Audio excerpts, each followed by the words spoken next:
Honest J. Nowak. Oh yeah.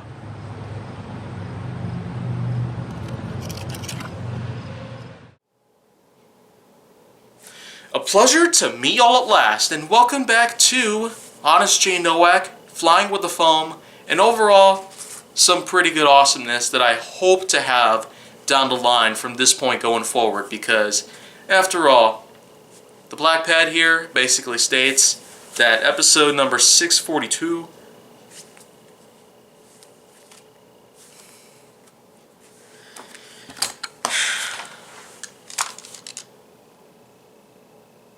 it's another case of Alpha Strike fever.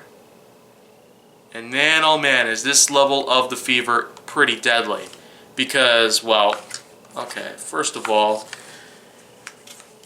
I only have a couple darts here to show off at this very moment, so I apologize if it gets a little prudent. Also not very immersive, but just bear with me. This is another one of the earlier examples of Alpha Strike based technology, or lack thereof.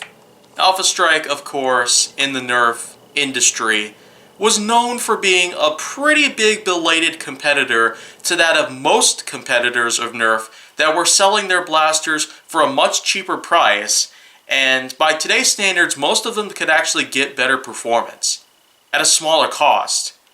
So of course, if you wanted to have a cheaper price, then either you could pick up something from Dart Zone, Adventure Force, Buzzbee Toys, or any other competitor. Most companies seem to be going at against Nerf in many different ways, with the different color schemes, the different functionalities. Sometimes they've even ripped off Nerf, or it's the other way around.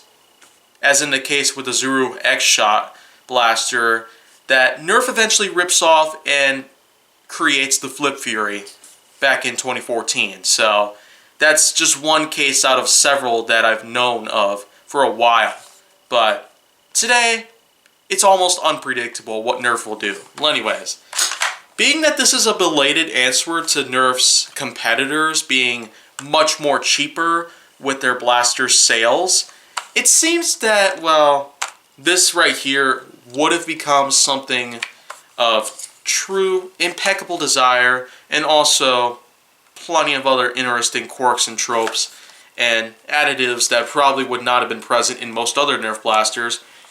The Alpha Strike Tiger, however, which is one of the first releases in the series so far, coming out in late 2019, sure does show us what cheapness in Nerf's quality really is.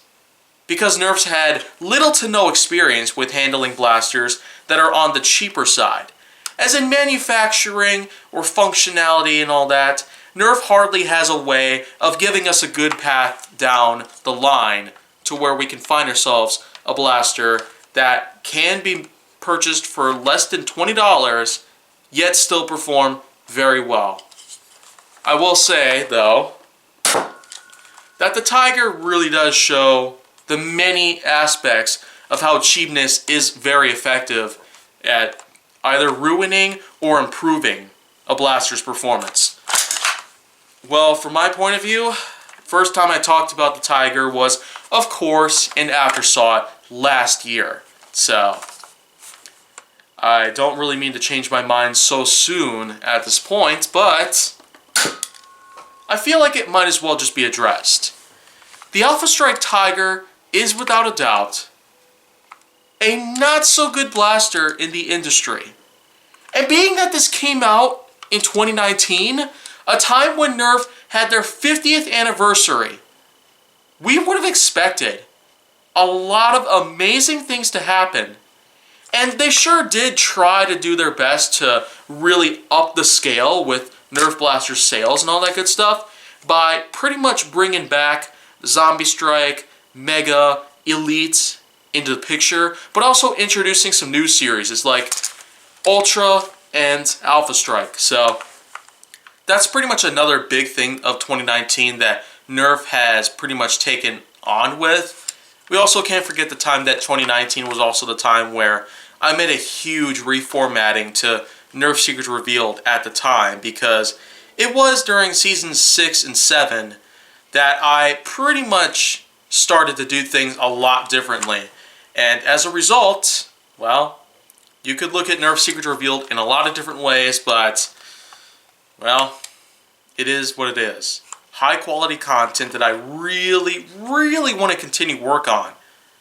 But because the series is all over, I don't really have too much else left to take on here.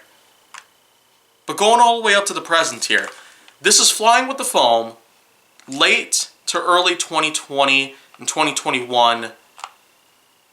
And this is in fact the time where I'm here today, mid-February 2021, with an Alpha Strike Tiger in my hands. So, well, that's pretty much it though.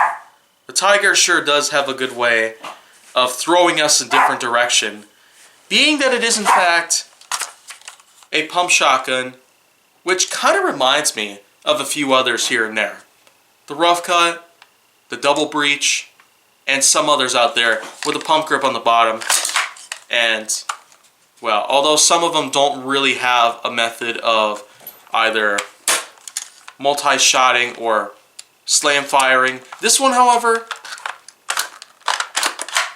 yeah, doesn't really do much of either of them. It doesn't really do a scatter blast or a slam fire effect, but in all ways possible, I don't really see that the Tiger might be worth your money all the time, unless you're pretty much stuck in a situation where you have a lot of financial related issues.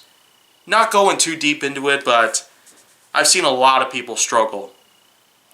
And when it comes to possession of a cheaper side of Nerf blasters themselves, the Alpha Strike series may not totally be worth it, but if you were on a budget or if you were at a beginner's level, then well, I suggest you probably go ahead and pick one up.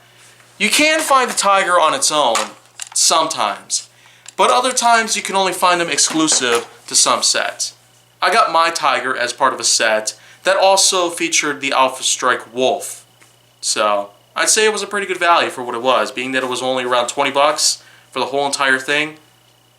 I'd say hit one up if you can find one in Walmart or Target or wherever else that you can find one. So, that's going to do it though here on the channel for right now. But if you want to see more go down on my channel, then make sure that you like, subscribe, comment, follow me on social media, and stay on the Hollywood side.